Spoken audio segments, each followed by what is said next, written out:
Moabot pa ko pagka sana ay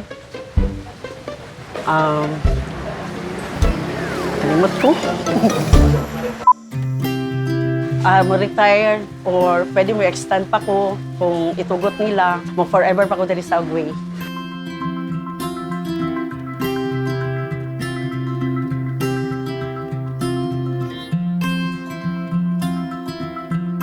Ako si Gemma Limbaga Villamor, 25 years sa Agway Chemicals Corporation.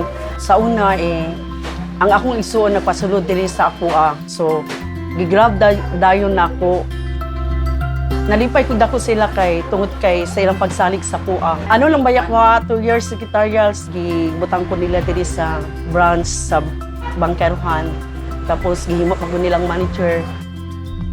Mao to nalipay ko kay siyempre opportunity naman ang ako ang nadawat gikan kay Ma'am Faye kay Sir Vic. Kay kung dili bahin sa ilahang duha, dili ko manginani karon kay dalaga pa biya ko sa Santa Ana pa ko ma'am gi-assign pagka abot sa Bangkeruhan, nag-asawa na ako.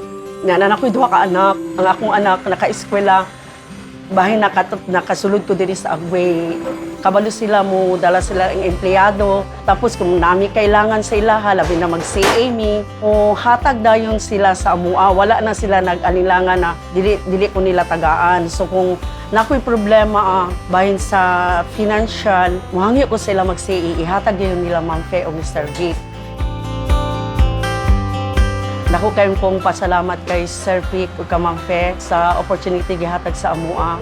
Nakapuyo mi for 14 years sa Agway Compound. Libre mi sa pagpuyo kay mahal baya ang arkila karon. Salamat kaayo sa inyong kabuutan, sa inyong pagsalig sa kuha.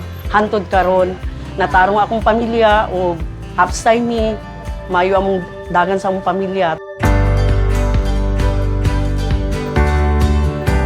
Ginasulod yun nato sa itong unang-una na magtarong kita sa itong kabaho para makaabot sa ito ang pangandoy na future. Parang buo na ko ilang negosyo sa makaya na ako.